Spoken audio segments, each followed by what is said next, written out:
All right, guys. So as you guys can see, today we are doing a class on lukewarm. All right. So as you guys can see right here, we have a fire.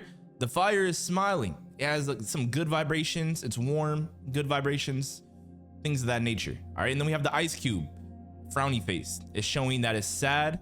Okay. And in the middle, this is where the human mind likes to place itself. It likes to place itself in the place that is not too hard and not too easy for some reason. But it thinks that this place is easier, the middle. All right, it likes to be lukewarm. A lot of the times, the human mind wants to be lukewarm and in the middle.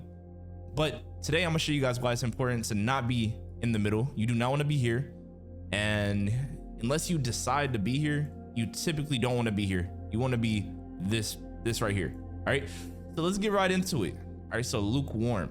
So we have a few scriptures that we're going to start off with. We're gonna start off with the first scripture right here. All right, so this is the main scripture that everyone goes to when they talk about lukewarm. It says, I know thy works, that thou art neither hot. Wait, whoa. I know thy works, that thou art neither cold nor hot. I would thou were cold or hot. So then, because thou art lukewarm and neither cold nor hot, I will spew thee out of my mouth. All right, guys. So it says, because thou art lukewarm and neither cold nor hot. So if you're neither cold nor hot, so if you're not cold and you're not hot, all right, if you're not cold and you're not hot, all right, let's just draw the fire and then let's draw the ice. All right, so if you're not cold and you're not hot, then that means you're somewhere in the middle, which is lukewarm. Okay, and it says, if you're lukewarm, I will spew thee out of my mouth. So a lot of the times people think, all right, let's just say an example. All right, let's draw an example. Okay, let's draw an example. Let's say it's a basketball team. It's some type of athletic sports team, and there's five players. I'm gonna draw the star players as red. I'm gonna draw like these guys are on fire. Like these guys. Yeah, he's shooting a basketball. That's a basketball. Like these guys are like star players, best players on the team. They're the top superior players. All right, and then you got these guys right here. All right, he's just dribbling the ball. Yo, these drawings are kind of goofy, I'm not gonna lie. All right, and then over here you got five players that are like very bad at the game, and they're just there. They're just there, but they are trying. All right, and then you got this person right here. All right, let's just say this person has all the skills. All right, this person has all the skills, but he's just lazy. Let's just say he's lazy. He has as much skills as these people, but he's playing as bad as these people. Okay, and let's say when the ball comes near him, he doesn't even make the effort to go for it. All right, so he has the skills, he has the talent, he has the potential, but he places himself at the same level as these people. So if you look at this graph, all right, so this person will technically be considered lukewarm. All right, so this person right here, he has potential. All right, and then these players are just not there. Let's just say they're not there yet. They're still developing. They're just, yeah. So he has the full potential. He places himself as not there. Like he just doesn't want to try as hard as these guys right here to be a star player. That would make him the worst person on the team. Because what use is it for you to have all this talent, which goes into another verse in the Bible? What is it like? Why would you have all this talent? Why are you gifted?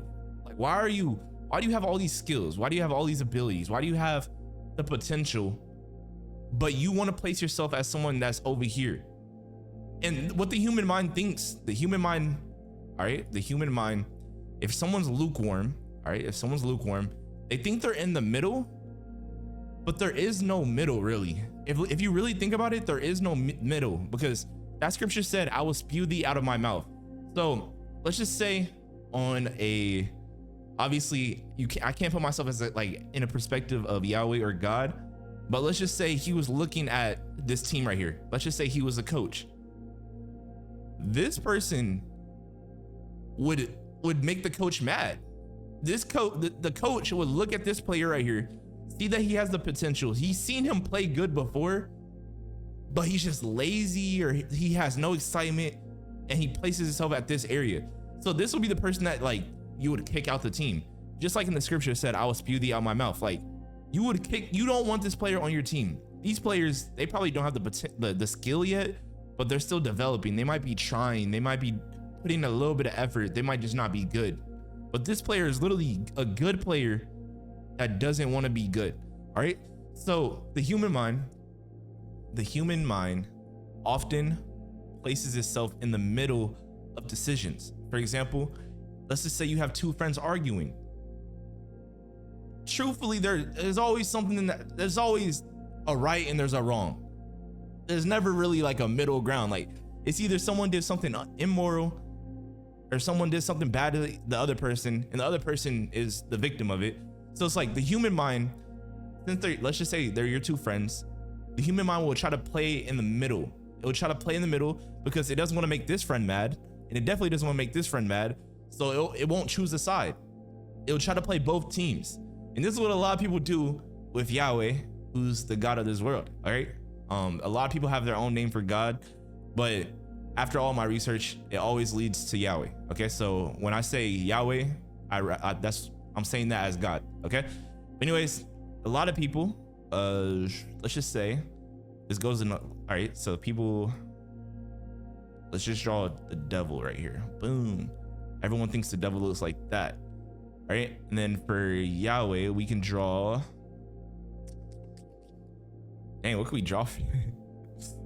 Let's just draw happy. Okay. Happy frequency. Okay. Let's just draw that. All right. So boom.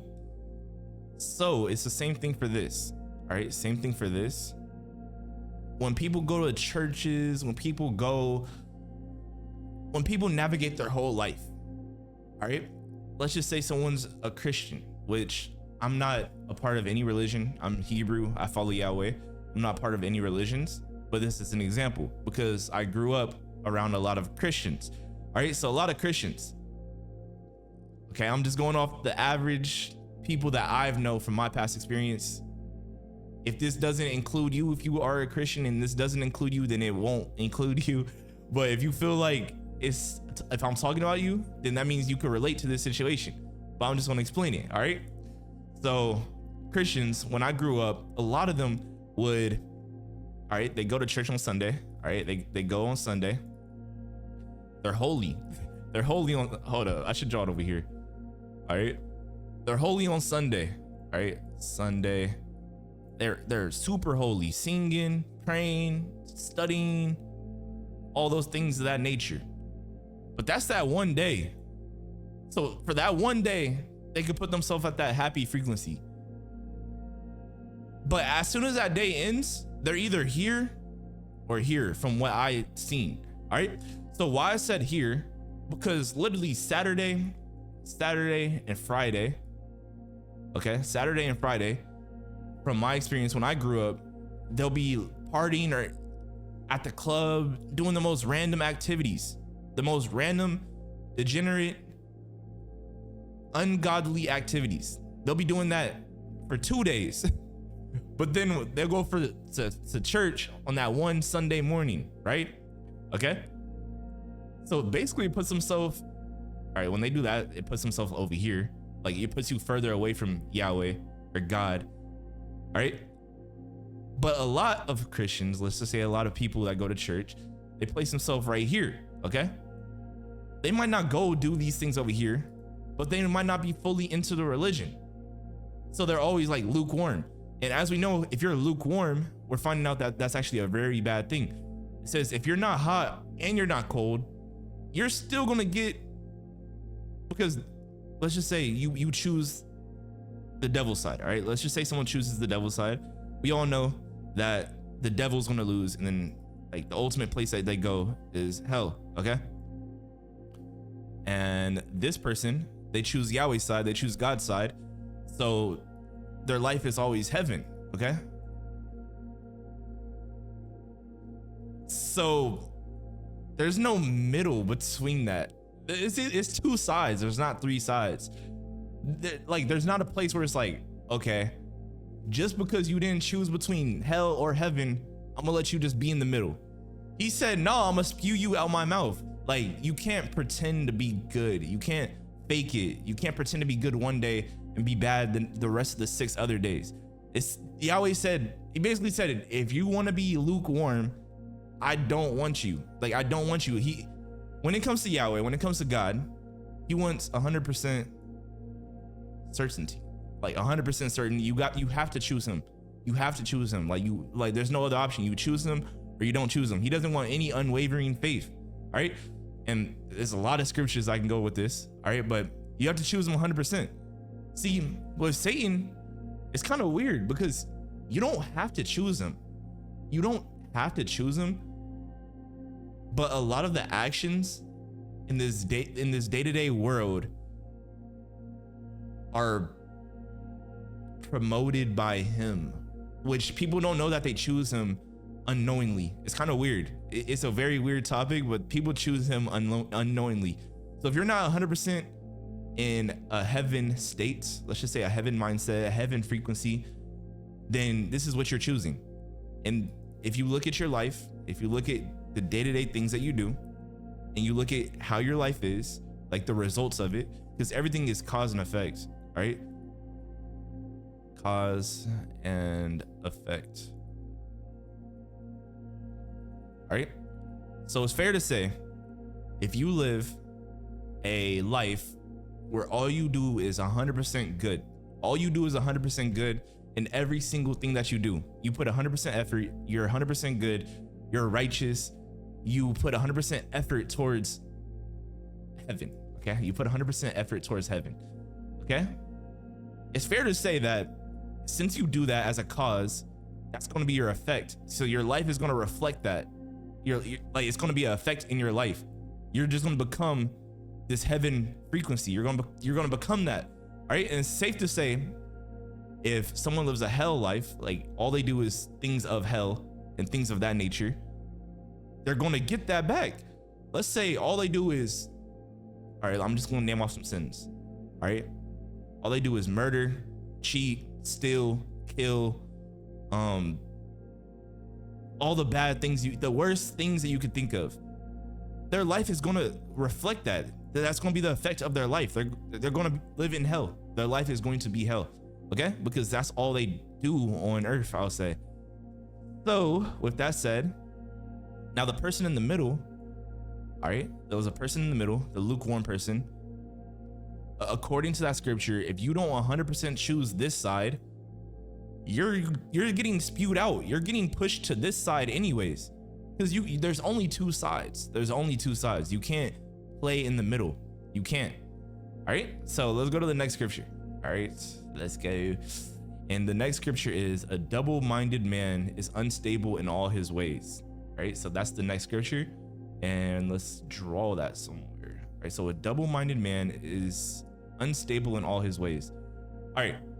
So a double-minded man, let's just say this is someone's mind, and let's just draw. All right, let's just say like half of his mind is hot, and then half the other side is cold.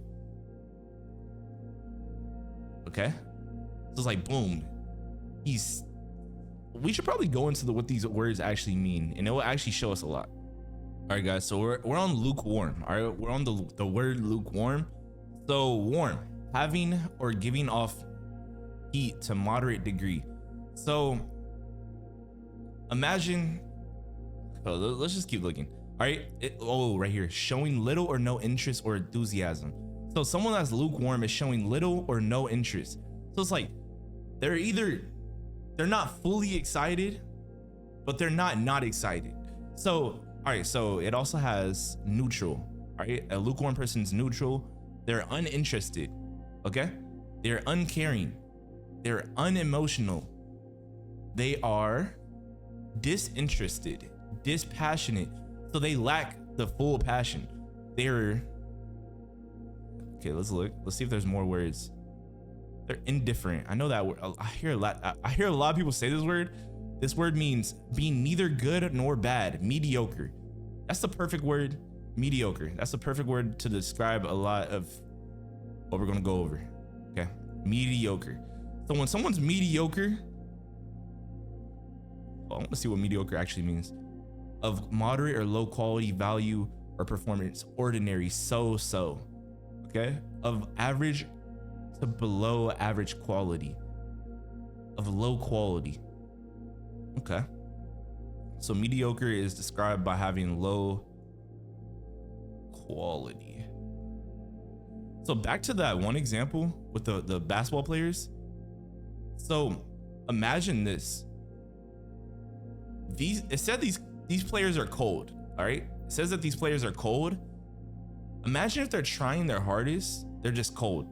Okay, like they're 100% certain that they want to play the sport. They're just bad at it. They're cold, but they're still trying their hardest. This player has the potential, but let's just say he's trying at 20%. And then the hot players over here, they're trying at 100%. So it's like everyone is putting in effort except for this lukewarm person. Okay. And yeah, we'll keep going into it. Wait, I actually want to see what cold also means. Okay. Cold. So we can understand it a little bit more. Distant, reserved, dry, withdrawn, unsociable, hard, reclusive, shy. It's pretty interesting. Having or showing lack of friendliness or interest in others. Having lost consciousness. That's kind of crazy. Okay, that's pretty deep, I'm not gonna lie. But let's go back to this. Okay, so mediocre. The lukewarm person is a mediocre person. All right, they have a low quality. They have potential, but they produce low quality. Okay, have potential. All right, guys, and soon I'm gonna show you guys. I'm gonna say at least three ways of how people do this in real life. Okay, 3 like real life examples. All right, so far this person produces low quality, but they have potential. Okay, so if you have potential but you produce low quality, that means you're not trying. That means you're not trying. You're not putting the effort. You're not interested. You're not passionate about whatever you're doing. So your results are going to show that. Let's just say you start a business. Let's say someone starts a business, and we can say this is the first example that we do. All right, someone starts a business. All right, business.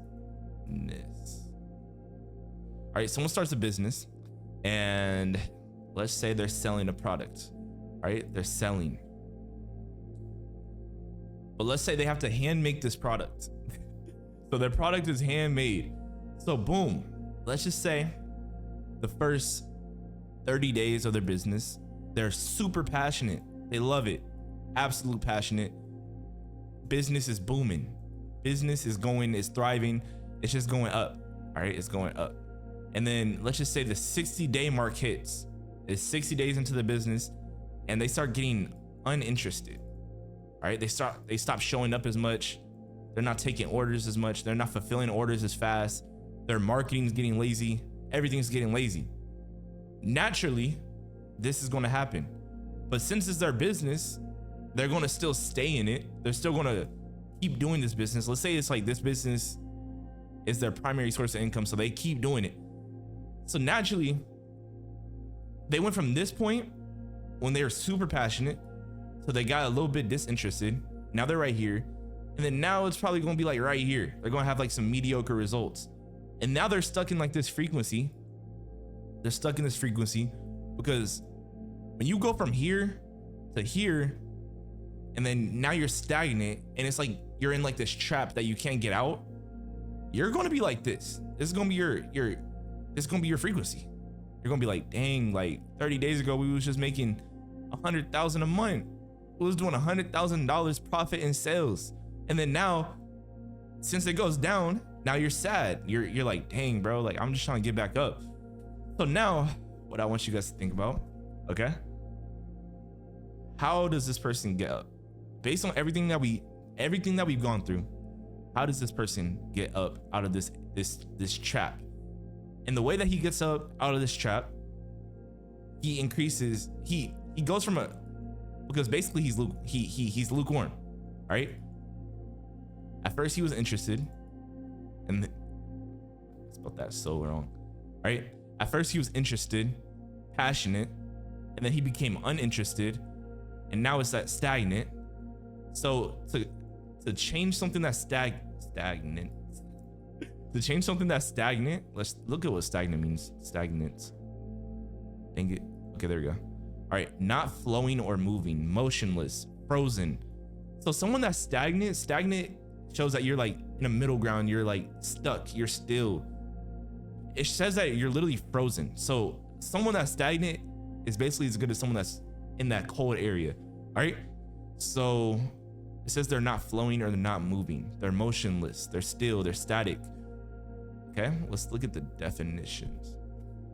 Stale. All right. So something that's stale. Whatever they're doing is stale. And it says they're not advancing or developing. So I actually like this. All right. So basically, based off your excitement, all right, we can do the basketball example. Let's just say you're a basketball player. All right. You're a basketball player. Let's just say this is the world's number one. He's the number one middle schooler in basketball. All right. You only played for middle school for like what, three grades, 4 grades? I low-key forgot how the school system works. It's been like, yeah. But anyways, you end up advancing to a higher competition. And then you have to try to become, you obviously want to keep your title. So you got to try to become the number one high schooler. Okay. Let's say they become the number one high schooler in basketball. All right. So now the competition got a lot harder. Kids in middle school are probably like 5'3". Now you're playing against a bunch of 6'8" basketball players. And then after that, it gets even harder. Okay. It gets harder because now you go to, college. Now it's really hard. All right. Your spot for number one, usually someone that's number one in high school is not number one in college because the competition is way different. All right. And then you got to hope that you can even make it to the NBA. All right. Let's just go to the NBA. All right. This is the person. And guys, this is going to make sense in a second. See right here. Let's say for your whole life, let's say you're an NBA player's age. Let's say this NBA player reversed his age, and boom, he's in middle school again with an NBA body. He's obviously going to dominate the competition. This example is kind of weird for this. He's going to dominate the competition because he's 6'8", and these middle schoolers are 5'3". All right. So this person is going to be absolutely bored out his mind, because what is the fun of having this much skill but reducing yourself to this skill level? You're going to be bored, right? So naturally, as you increase in life, you have to increase let's just say your environment. You have to increase your environment, increase your excitement, increase your passion. You have to upgrade your stages of life as well if you don't want to be lukewarm. See, you can only play at this level for so long. You can only play at this middle schooler kid level for so long.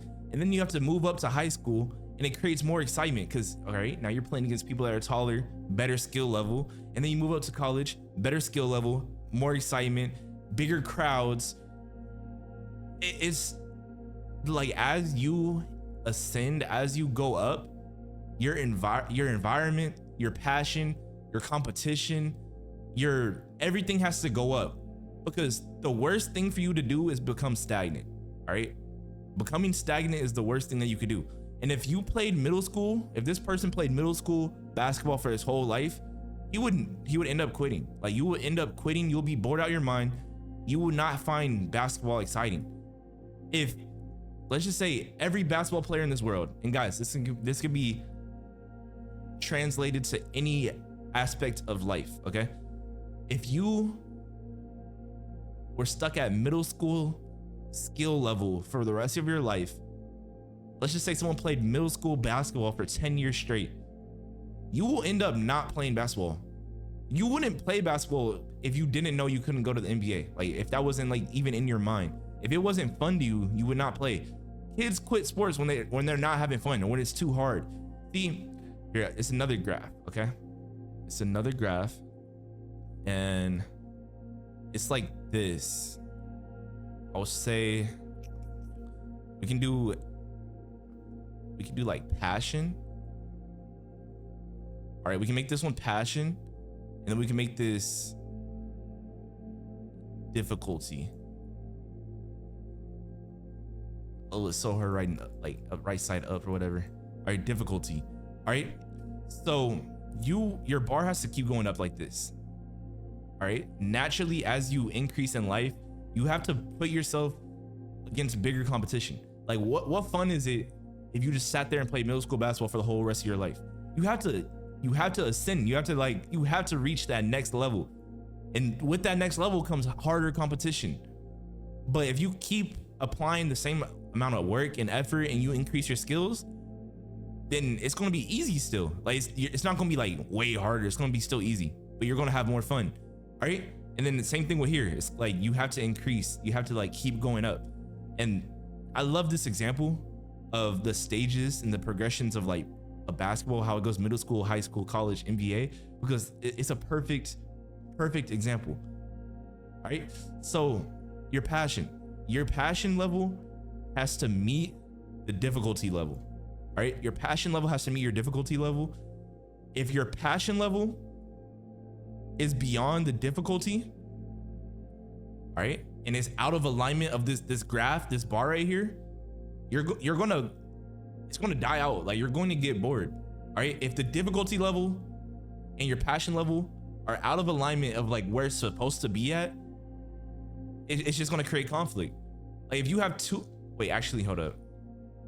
Let's just say your passion level, all right, your passion level is this high.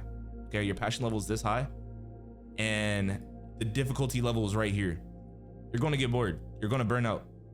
All right, because you're gonna be super passionate about something that's super easy to the point where it's gonna become redundant to you. It's gonna become like, it's gonna be too easy for you. All right, so that's why you have to move up. All right, you have to go from like middle school to high school to college level. Okay, all right, and then right here, the difficulty level. Let's just say the difficulty level is all the way up here. All right, all the way up here, but your passion for it is like right here. You have no passion for it, but it's super hard. So of course you're not going to stick to it. Like, whatever you're trying to do, you're not going to stick to it at all. Okay. All right. I hope this example makes sense. I hope this graph makes sense. Whatever your passion is and the difficulty level is, it has to be in alignment. It has to match almost. It has to flow. Because if you have too much passion and it's too easy, you're going to get burned out. It's not going to be fun. You're going to lose that passion. But if it's too difficult for you and you have no passion, you're just going to quit. All right. And I hope everyone can learn something from that. And let's go to our next scripture that we have. Okay, let's go right here. All right. So right here we have, no man can serve two masters, for either he will hate the one and love the other, or else he will hold on to the one and despise the other. You cannot serve Yahweh, God, and Mammon. Okay, the scripture can go in multiple different ways, but we're going to focus on no man can serve two masters. Okay, we're going to focus on that part, right? So you can't be kind of drew all over our stuff. You can't be hot and cold and expect the benefits from both of them. Okay, like you can't sit and be both. You can't do both. You have to choose one. All right, and if you don't choose one, whatever side that you want, whatever your desired outcome is, it's not going to go to you. It's going to kick you out. It's going to spill you out. Whatever, like the good part, whatever is the best outcome possible, it's not going to come to you because you didn't choose it. You have to choose the best outcome. Okay, you have to choose it. But if you're lukewarm, you end up just getting, you get the same results as this area. Okay, you literally get the same results as this area. You can't serve two masters. Okay, and let's go to the next scripture. This scripture is, having a form of godliness, but denying the power thereof, from such turn away. So having a form of godliness. All right, so imagine this. Imagine you are literally like a demigod. Like, you were born as a human, but you have godly abilities, godly traits, godly characteristics. You're superior. Let's just say you're superior at every single thing that you do. And you deny the power of that. You deny the power of that. That can go multiple different ways. Because look, imagine you're superior. Imagine you're this person that's superior. And let's just say the person that blessed you with all these talents and abilities, you deny them. All right. So let's just say that's Yahweh. Okay. Let's just say that's Yahweh. Let's just say that's God overall. Let's just say you deny him, the most superior person on this, the most superior being, the most superior deity, the most superior, like, he's like absolute the highest thing, and you deny him. If you deny him, then I don't know what you expect. All right. If you deny him, all right, it goes with that same, the first scripture. It says, because thou art lukewarm, neither hot or cold, I'll spew you out thy mouth. So if you deny Yahweh, he's going to treat you with that same energy back. Like, how can you, a lot of people want to go to heaven. Let's just say that a lot of people want to go to heaven. All right. But the things that they do on their day-to-day basis, the way that they live, the way that they think, the way that they move, the things that they say, the way that they carry themselves on a day-to-day basis doesn't reflect heaven. So low key, in a way, they deny heaven by the way that they act, the works that they do, the way that they move in their day-to-day life. They deny heaven. They act like they don't want it, but mentally they want it, but they don't strive for it. So if you don't go for it, if you're not trying to like go for it and obtain heaven and be like heaven and like embody heaven, if that makes sense, heaven's gonna reject you. It's gonna push you into this lower frequency. All right, so you have to choose it full-heartedly with your full body, mind, spirit, soul. And obviously the person that owns and operates heaven is Yahweh. Okay, God. All right, Yahweh. All right, he's the person that owns heaven. He's the person that controls it. You can't believe in heaven and not believe in the person that controls it. You have to believe in both. Like, how can you? That's like if this is his home, if this is Yahweh's home, how can you deny the person? How can you try to enter into his house without his permission, without his say so, and deny all the things that he says? If that makes sense. It just doesn't make sense. All right. And he's going to spew you out of his mouth. He's going to kick you out. He's going to send you to like wherever you belong, wherever your frequency fits, however you act, wherever you deem suitable, whatever you're suitable for, that's where you're going to go. All right. So it's always good. Remember, guys, okay, one thing that I want you guys to take away from this class: become the side you choose. Ooh. Handwriting kind of ooh. All right, become the side that you choose. Okay, like before, the thing about hot and cold, people choose to be cold. Like, people choose to be cold, all right, and then people choose to be hot. The person in the middle, they usually think, oh, if I just choose both, then I'm safe. No, you're not safe. You're not safe. If you don't choose hot, you're going to the cold side. You're like, respectfully, you're going there. You're not going there. Like, you're going there, buddy. Like, you're not going to the hot side. You can't make it to this side unless you choose this side, respectfully. All right.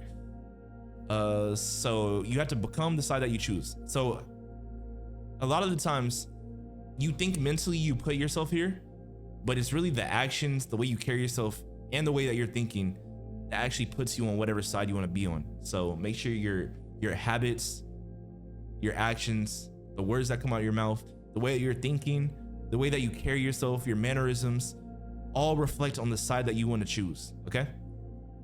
Because nothing's worse Nothing's worse.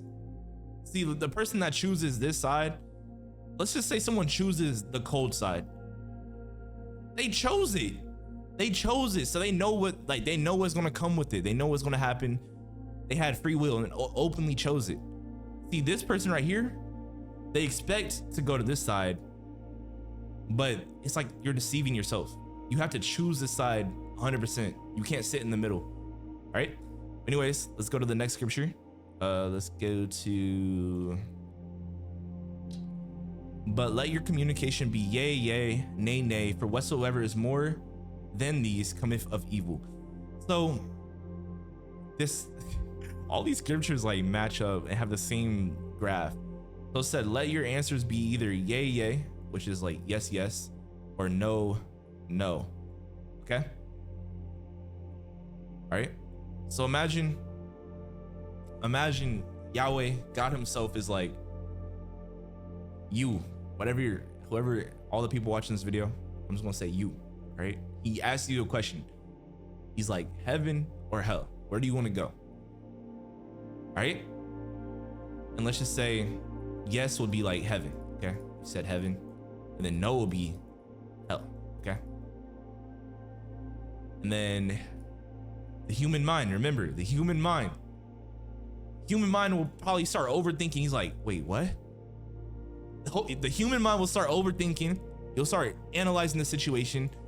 And what humans typically say is this word. They say, I don't know. They say, I don't know. So because you said, I don't know, he's not going to be like, oh, just come with me anyways, bro. You want to be here like, he doesn't have to convince you. The thing about Yahweh, he doesn't have to convince you. He wants you to choose him. And then he's going to show you why your choice was correct. See, because bro, it's like on the day-to-day basis, how much people say, I don't know? Like it could be a yes or no question. Someone will say, I don't know. All right. A kid comes home from school. Mom asks him, how was your day? He says, I don't know. Mom asks him, are you hungry? He says, I don't know. It's either yes or no. Like, are you hungry or you're not hungry? Like you can't say, I don't know. I don't know is like the biggest indication of lukewarmness. All right. It's the biggest indication of being lukewarm. Okay. Because how do you not know what you want? Like, how do you not know what you want? Okay. And I hope, if anything, I want you guys to take away this. This is like a huge takeaway. Okay. Because the statement, I don't know, implies being lukewarm. If any statement in the world can embody being lukewarm, it's this statement. Like, I hear this statement ever since I've grown up. Ever since I've grown up, you hear this statement that says, I don't know. Okay. And you obviously have to get asked a question for this. And it depends on the situation. It's like, all right, let's just say something happened. Someone is asking you like, oh, where's this person at? And you say, I don't know. Like, it's not the same. But someone asks you a yes or no question and you say, I don't know. There's no sense in that. There's no sense. Like, it's just yes or no. And that's why the scripture literally said, dang, where the scriptures at?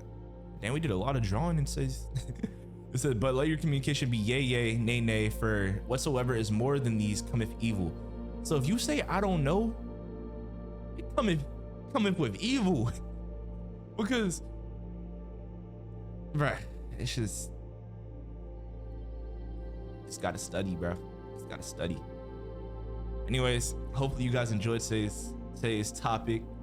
If you guys have any questions in the comment section, any topics that you guys are dealing with in your day-to-day basis life, let me know. Anyways, all this knowledge comes from Yahweh. I make sure to use the scriptures to show you guys that everything I'm saying I could back up in the scriptures. The main takeaways I want you guys to take away. All right, I'm gonna draw 3 of them. Let's draw 3 of them. Okay. All right, so we got 1, 2, 3. All right. Let's say the first one. Let's say choose a side. Choose a side. It's either yes or no. It's either hot or cold.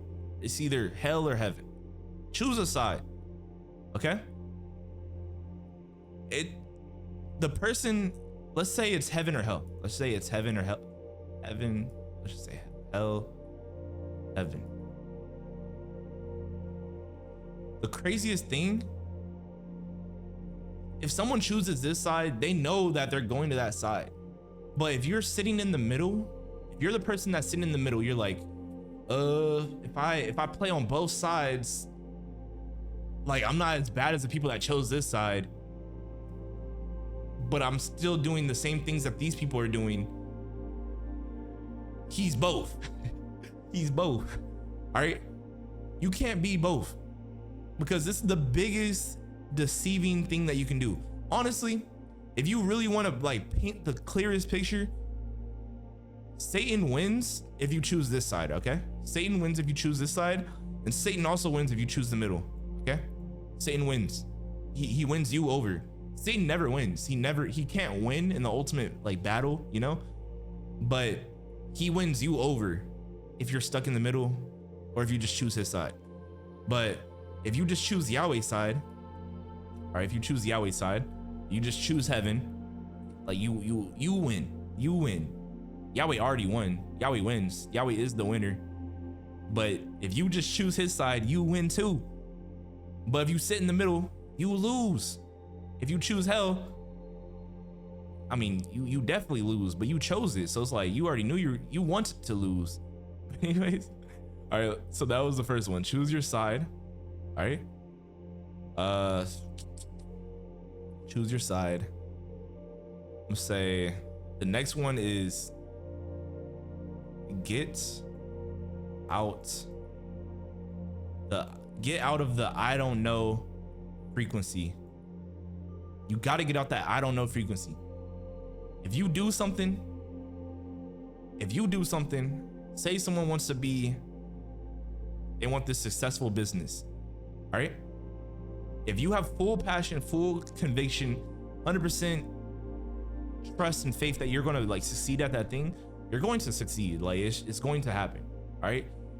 But if you don't know, you're like, okay, I started this business, but I don't know. Like it's a little too hard. Like, you're going to fail, bro. You're going to fail, respectfully. All right. So get out of the I don't know frequency. You either do it or you don't. You do it or you don't. And if you do it with your full heart. Like just go for it. Like do it. Like go do it. All right. And then the third thing that I want you guys to take away is you can't be both. You can't be both. Mixed mind is unrighteous. Let's just say unrighteous. Unrighteous. And the reason why I wrote this and I use the word mix, because even in the Bible, it's a law. Even our clothes, the clothes that you wear aren't even supposed to be mixed. Like you're supposed to wear 100% cotton, 100% wool, 100% linen. Whenever you wear garments that have 50% cotton, 50% polyester, it kills the whole frequency of it. And I can I'm gonna show you guys that real quick. I'm gonna see. Actually, I'm gonna ask ChatGPT real quick. I know they'll have it. All right, I'm gonna say what happens to the frequency of clothes when it's mixed with other materials versus when it's 100% of a material. All right, I wonder if ChatGPT will like say vibration and acoustic. Mixed fibers can dampen or alter how vibrations pass through fabric. For example, wool has a good acoustic dampening, but mixed with synthetic might reduce the effect.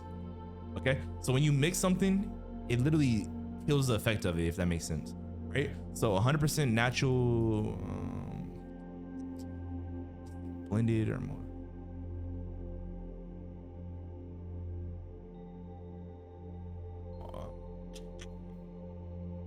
some synthetic materials interact with I don't know if they showed us what we wanted to see. Yeah, they didn't show us what we wanted to see. It's all good. But basically, like the fabrics that you wear, literally the fabrics that you wear have a frequency to them. Okay, they literally have a frequency to it. So if you wear 100% cotton or 100% linen, 100% wool, I know those three for sure, it has like a good frequency boost. Okay, and then when you mix it with other fabrics, it basically like negates all the effects that the fabric had if it had like a positive boost. You guys could, oh, here, let me see. All right, so I found this study and it's basically saying it shows the frequency of all the fabrics. It says linen is a high frequency healer. All right, so the frequency of linen is a 5,000, has a 5,000 frequency. All right, for wool, it has a 5,000 frequency as well. For cotton, it has 100 frequency. What the heck? All right, it has 100 frequency. If it's non-organic, lower frequency of 70. So if it's non-organic cotton, it has a 70% frequency. But things like silk has a frequency of 10. All right, rayon, synthetic fabrics, they actually have a frequency of, this one has a frequency of 15, and then these ones have a frequency of 0 if it's like made out of plastic, basically.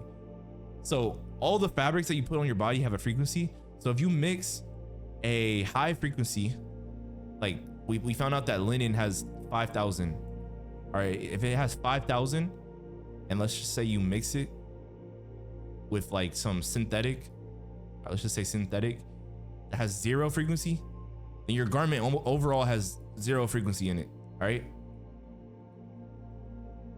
so it's the same thing. If you're hot and cold, let's just say the synthetic stuff is just like hot or cold. All right, let's say it's cold, it's low frequency, and then your 5,000 is like the high frequency stuff is hot. Let's just say it's hot. If you mix it, if you have like a double mind, if you like try to mix hot and cold and be lukewarm, you end up just being cold. you don't, it doesn't average out. You have a frequency of 2,500. No, you just end up being 0. All right, so it's either you choose it or you're not it. Okay, anyways, all this knowledge comes from Yahweh. Praise Yahweh. If you guys have any questions, comments, or concerns, let me know in the comment section. Anyways, hopefully you guys enjoyed today. Let me know if you guys have anything that you guys need help with in life. Anyways, I'll see you guys later.